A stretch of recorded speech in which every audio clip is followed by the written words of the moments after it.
I Am Meen was a first-person educational action game released in 1995, where you wandered around an endless labyrinth, fought evil monsters, and solved riddles devised by a child-hating magician in order to rescue other kids trapped inside.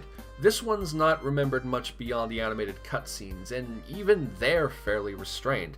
I know, that opening number is wonderful and shows off some of that hilarious animation magic. See what I did there for? But most of the cutscenes consist of one-on-one interactions with I Am Meen, yes, that's actually his name, and his former goon Norris the Gnome. It's a bit of a mixed bag. On the one hand, the animators involved are more competent at their job since the characters look fairly consistent and there isn't anything outrageously bad, but at the same time, that also means there really isn't anything beyond the intro that's worth sticking around for.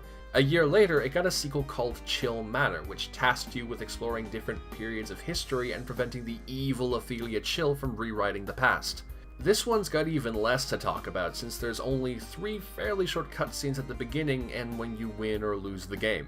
Still, at least it's also got a dumb opening song, though it's nowhere near as legendary as I Am Meen's theme. Animation Magic also made a couple of point-and-click adventure games aimed towards children during this time, which were published by Broderbund Software. As weird as that pairing might sound, remember that the company known for games like Lode Runner and the original Prince of Persia were also responsible for the educational adventure series Carmen Sandiego, along with publishing school editions of certain games for teachers to use as part of their curriculum. The first of these adventure games was Gregory and the Hot Air Balloon, where you play as a young woodchuck named Gregory who's been stranded in a carnival after a hot air balloon ride gone wrong. Now you have to solve a selection of puzzles in order to fix the balloon and get back home. This game seems to have been made for very young kids, since most of the puzzles involve getting an item and handing it to a character about a screen or two away. There's also a lot of stuff that's just there to be messed about with in an activity center kind of way, like a house of funny mirrors, ice cream making machines, storybooks to read, and so on. As an adventure game made in the mid-90s, CD quality audio and higher production values are something to be expected, so the backgrounds are hand-drawn, sprites look more like cartoons, and every character has voiced dialogue. The animation's a bit jerky at times, though that's fairly typical of adventure games from the day, but it doesn't have anything in the way of appealing character designs to back it up. The biggest issue with the presentation is the near complete lack of music, which gives the game an unintentionally creepy feeling. Funnily enough, one of the things that can be interacted with is a poster for Darby the Dragon, another adventure game that Animation Magic made around the same time. Cheeky. Darby the Dragon is a much more fantastical game, and this is evident from the start when the titular dragon finds a magic wand and accidentally shrinks his sister Sparkle. Now they have to wander the land and collect various ingredients to make a potion to restore Sparkle to her proper size. For the most part, it's the same as Gregory in terms of both production values and having various things to play around with. Baking kinds of bread, creating masks, arranging props on a puppet theater stage, etc. However, it's geared towards a slightly older audience since you have more locations to visit and a lot more items to bring around and use, which makes the gameplay a little more complex than the fairly restrictive, simple Gregory. Again, it's hard to find info on how well these games did, but they seem to have something of a fan base, since the YouTube playthroughs of both games have their fair share of nostalgic comments. Though maybe it's a sign of how obscure these games are when I'm looking to YouTube comments of all things for context. Who knows? But since we're talking about Animation Magic and 90s adventure games, we can't put it off any longer. We've got to talk about that game. That's right. It's time to discuss the legendary, the infamous King's Quest VII: The Princeless Bride. No, seriously, this Sierra adventure game sought to emulate the production values of Disney and Don Bluth films of the day by having an unusually high number of animated cutscenes. But this required the help of many animation studios to get things done, and Animation Magic was one of those studios, being contracted to handle the animation for the game's first chapter, along with the majority of the game's sprites.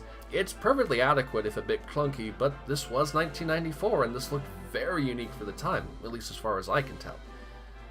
Alright, fine, we'll talk about the other big-name adventure game they worked on. I kinda have to, since it's also a title from one of gaming's biggest franchises. And it's also quite infamous, for having been cancelled after the majority of its development had been completed, and after months of hype. I am of course talking about Warcraft Adventures, Lord of the Clans. At the time, Animation Magic were owned by Capital Multimedia, who were owned by Davidson and Associates, a company with multiple studios under its belt. One of these was Blizzard Entertainment, who had recently gotten into the limelight with the successful Warcraft strategy games and were looking to expand the series into different genres and even mediums. In particular, they wanted to create an adventure game inspired by those made by LucasArts in the 80s and 90s to really flesh out the world and mythos of Warcraft.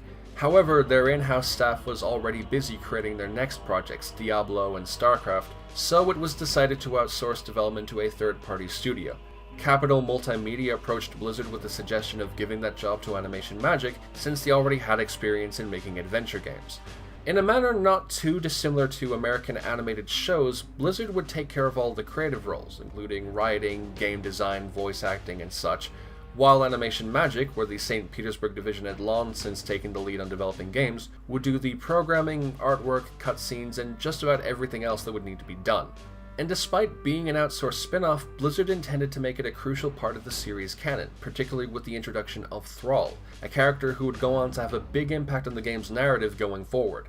Taking place after the Warcraft 2 expansion pack Beyond the Dark Portal, you play as Thrall, an orc raised by humans who tries to reunite his race, who have been forced to live in camps and slavery by the Human Alliance. You do this by solving a selection of puzzles, sometimes with whatever you've got in your inventory and other times with your wits.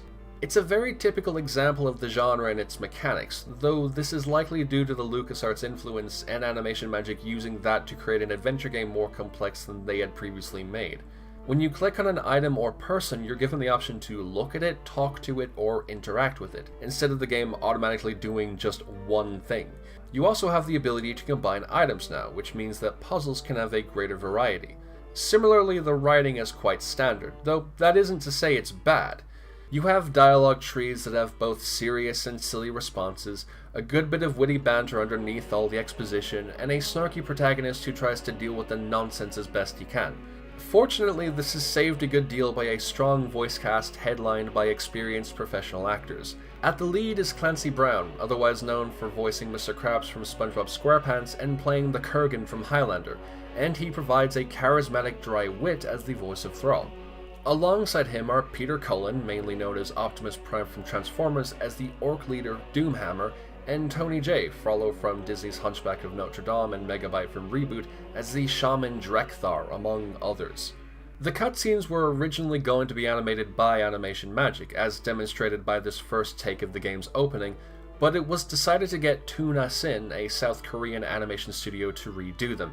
That's why most of these cutscenes look a lot more like American cartoons from the late 90s than anything done by Animation Magic.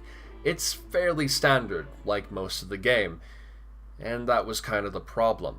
Warcraft Adventures development began in 1996 and went on to mid-1998.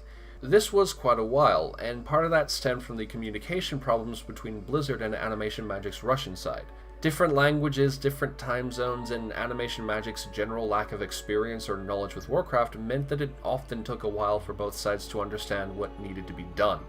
While this normally wouldn't be an issue, especially not for a developer who liked taking their time with projects like Blizzard, the timing was a big issue when you consider what was going on in the industry at the time. High-fidelity 3D gaming was starting to become a viable thing on both consoles and PCs, with games offering in-depth experiences that had never been seen before. Adventure games seemed to be shifting in that direction too, with the then upcoming release of Grim Fandango, a 3D point-and-click adventure game that looked like it could change everything. By comparison, Warcraft Adventures seemed to be a bit too backward-looking for the time. Just another 2D adventure game with inventory puzzles and dialogue trees. Heck, it wasn't even the only big-name adventure game with lavish cartoon visuals and high-quality voice acting. Curse of Monkey Island had released the year before to critical acclaim, and the very popular Broken Sword Shadow of the Templars had recently gotten a similarly successful sequel in The Smoking Mirror. Blizzard felt that Warcraft Adventures wasn't going to be good enough to stand out, or sell enough to make back the development costs. Their original plan was to try and give the game a last-minute redesign after most of the work had been completed. This involved bringing in Steve Moretsky, a renowned game designer who worked on Infocom text adventures such as The Hitchhiker's Guide to the Galaxy and Planetfall, with the goal of improving the game's design and puzzles while keeping the majority of the assets intact. However, this still would have required implementing these new puzzles, tweaking the areas, and recording new voices for these sections. This was planned to begin just before E3 1998, where Blizzard planned on demonstrating the game alongside StarCraft. Blizzard have a supposed history of only showing off projects that they have confidence in, which is why the infamous StarCraft Ghost drifted in development hell without comment for years. And at this point, they didn't have the confidence to either show off the game or to continue tweaking it. So they cancelled it. The cancel of Warcraft Adventures was met with very negative fan reaction, to the point where a petition to resurrect the game circulated the internet enough that they actually managed to get a response out of Blizzard, though that response was only to clarify their decision. And ever since, the game has attracted attention from more Warcraft fans, as well as people with an interest in cancelled games, for being one of the more famous what could have beens of gaming. For Blizzard, the cancellation was felt as the right move to make, and it allowed them to focus more on Diablo and StarCraft, which went on to become hugely popular, beloved franchises. And despite all this, Lord of the Clans still lives on, both metaphorically and literally. As mentioned earlier, Blizzard considered the plot of the game to be part of the canon, and so the events of the game were adapted into a 2001 novel written by Christie Golden, a novelist who had done tie-in books for franchises like Star Trek and Assassin's Creed. This was used to build hype for the upcoming Warcraft 3, which directly follows the events of the novel. This would then lead to Thrall becoming one of the more important characters in World of Warcraft, and his father Durotan retroactively appearing in the 2016 Warcraft movie. The public cancellation of the game, not to mention the allure of a point-and-click adventure game set in Warcraft, has piqued fans' curiosity for the longest time, and in the 2010s that curiosity was finally satiated. Gameplay footage of a beta was uploaded in 2010 by a Russian fan going by the handle of ManBiker, who had been given a build by a Russian game developer, albeit one who hadn't actually worked on the game themselves. In September 2016, another fan going by the name Radar leaked a near-complete build of Warcraft Adventures Online, which now included the game's cutscenes. Shortly after, ManBiker's build was leaked too, and despite Blizzard's efforts to get the links taken down from the peer-to-peer file-sharing websites where they were posted, you can now play the majority of Warcraft Adventures, if you know where to look. As for Animation Magic, they didn't suffer too badly from the game's cancellation. They had several projects in the making, clients to regularly make games for, any publisher they could rely on. Of particular note was the NASCAR racing series by Papyrus Design Group, which was owned by Sendent Corporation, where Igor Razbov came to serve as vice president during this time. It's likely because of this connection that Animation Magic got involved. They came on to help with the graphics for an expansion pack to NASCAR Racing 2, but gradually took on more and more development duties until 2001's NASCAR Racing 4, at which point Razbov left Sendent and Papyrus stopped working with Animation Magic. It's not sure whether this was due to anti-Russian sentiments in Papyrus, or as a result of large-scale reductions enforced by the publisher who had since acquired Sendent, Capital Multimedia, and every other company owned by Davidson and Associates, Vivendi. In the early 2000s, Vivendi had suddenly become a big force in the gaming industry through its acquisition of various companies and all the companies that they owned. This included Sierra and Universal Interactive, alongside Davidson and Associates and others. But despite these massive purchases, the company wasn't financially stable at the time, so in the interest of looking successful to their shareholders, or about as successful as a cash-strapped public trading company could be, they started cutting costs through massive layoffs and studio closures. Among these were Animation Magic, who had amassed around 150 staff members by this point. The closure was felt to be rather civil. Everyone was paid a salary for the next 6 months before they were dismissed, and they all found employment in other companies such as LG Electronics, Crate Studios, Fireglow, and more. As for the two men who founded Animation Magic, Igor Razbov and Dale DeSharon, they'd long since gone their separate ways. Razbov left the gaming industry after losing interest in it, and has gone on to become involved in several firms over the years. As far as I can tell, he's the current CEO of Skoros, an IT development group he founded years ago. Dale DeSharon remained in the gaming industry for a while longer as the owner of Boston Animation, a studio that originally began as another department of Animation Magic that was established in Kiev, Ukraine, before ownership was handed over to DeSharon, who named it after the company he'd since set up in Boston. Boston Animation largely worked as an outsourcing studio, with the only known projects to its name being licensed games, some of which had product placement for sweets. Among these included M&M's Lost Formula, a 3D platformer based on the candy's anthropomorphized mascots, and Darkened Sky, an action-adventure fantasy game where you could defeat enemies by throwing Skittles at them. Their last project seems to have been released in 2005, so it's likely that the studio has since shut down. This is all the more likely since Descharon tragically passed away in February 2008 after battling with leukemia. A lot of this script has been cobbled together from various sources of information, including interviews, reviews, making of, features, and the like. The most interesting of these was a retrospective published on Egromania, written up with info provided by fellow employees, which is how I've managed to find some of the more obscure tidbits. The article is written in Russian, and while there is a passable English translation courtesy of Google, it's possible that I've gotten details wrong. However, I bring up the article because I'd like to round this video off with a summary of what it was like working at the company. In the post-Soviet industry, Animation Magic was the largest developer of games at the time, and with a fairly unique structure. While most studios tend to assemble teams to develop their games, Animation Magic often had various departments handling the same tasks for each game. So the animation department handled the animation for every game, the programming department programmed every game, so on and so forth. Working standards can be fairly strict, with fixed times for coming into work and leaving, fines for being late, and even a ban on alcohol. But at the same time, efforts were made to ensure that development was made as efficient as possible without coming at the expense of the employees. Forecasts would be made for how each department was doing, and if there were any issues, resources would be redistributed. In addition, when the studio moved away from 2D to 3D graphics, they retrained the staff so they could stay on board while being able to fulfill new roles. The only reason people would be dismissed is if there was no other work that the company could offer them. Opinions from former employees are fairly divided. While everyone agreed that the overall atmosphere was good and they worked together well, certain changes were not to their liking. In particular, the expansion of Animation Magic led to more rules to keep things controlled, but these could also be seen as restrictions that turned the studio into just another corporation. Maybe it's a bit weird to end this retrospective on that note, but I feel that whenever the topic of the Zelda games comes up, and the people who made them in particular, there's always a faint air of dismissiveness. Oh, they were made by Russians. It kind of implies that whoever made these games were anonymous, incompetent drones, when that's almost never true in the industry, or at least it shouldn't be. The people at Animation Magic tried their damnedest as much as any other studio to make good games, even in the face of scant budgets, strict deadlines, and other tough circumstances. And I think that's something worth celebrating, whether it's for the effort or just the end result. And if nothing else, at least you can look at those end results and have a good, long laugh.